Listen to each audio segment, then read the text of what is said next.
Isang trahedya ang naganap dahil sa impluwensya ng iligal na droga. Nitong linggo lamang ay naiulat na 2 dalaga ang walang awang pinagsasaksak sa Siquijor ng isang lalaking nasa impluwensya umano ng ipinagbabawal na gamot. Ang isa sa mga biktima, nagdadalang tao pa. Ang ulat mula kay Sweden Velado. Sorry for always doing wrong. Umiiyak na binabasa ni Mang Dionisio ang huling mahabang text sa kanya ng pumanaw na panganay na si Nicky Piñero. Daddy, I'm sorry for everything.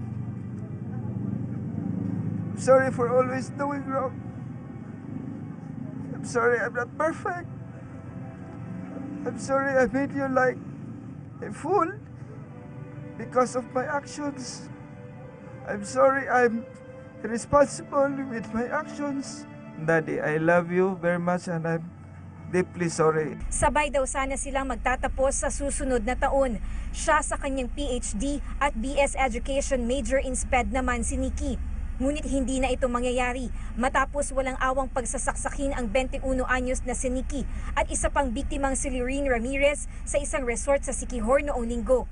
Ang itinuturong sospek, ang 34 anyos na si Michael Manayon mula Lapu-Lapu City, Cebu. Yung iba sabi nila na engaged daw in drugs yung accused, pero tinanong ko wala silang away Pati yung boyfriend niya hindi nakaaway yung accused. So biglaan na lang. Isinugod sa Siquijor Provincial Hospital ang mga biktima, subalit binawian rin ng buhay si Lorene at dead on arrival naman si Nicky na nadiskubreng 4 na buwan pa lang buntis. Si Nicky, she sustained around 6 to 7 wounds, stab wounds. I believe yung kang Nicky, yung sa neck niya. Kasi parang na-slice yung neck niya Tapos yung kay Lorene, dito sa chest niya, I believe it pierced the heart. Nahuli naman agad ang suspect at na-recover sa kanya ang isang pakete ng marijuana at 6 na piraso ng kitchen knives. Ayon sa PNP Region 7, hinihintay pa ang resulta ng drug test kay Manayon at forensic examination sa mga kutsilyo. Pwede malabas sa investigation na isang suspect natin is gumamit pa ng ibang klase ng drugs aside doon sa na-recover na possession sa kanya ng marijuana. So, tinitingnan natin kung ito ba ay posible or ito ba yung maging rason bakit nagawa niya yung krimen. Matatandaang makailang ulit nang sinabi ni Pangulong Rodrigo Duterte sa kanyang mga talumpati na walang mabuting maidudulot ang iligal na droga. Itong droga, isang tao, he commits a crime under the influence of drugs. He kills, he rapes, robbery with homicide, robbery with rape, lahat-lahat na. Hindi naman katanggap-tanggap kay Education Secretary Leonor Briones ang sinapit ng mga biktima.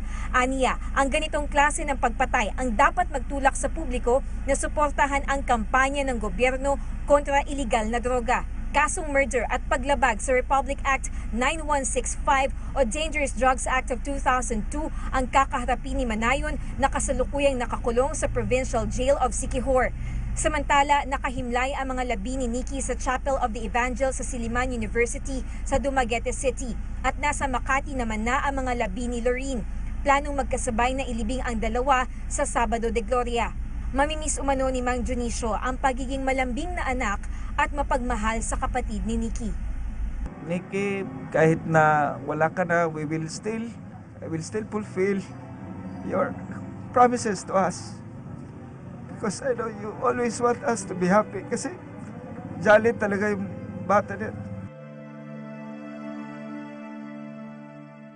Patuloy na nilalabanan ng pamahalaan ang kriminalidad at iligal na droga. Dahil kung hindi ito susugpuin, ilang kinabukasan pa ang masisira at inosenteng buhay ang mawawala.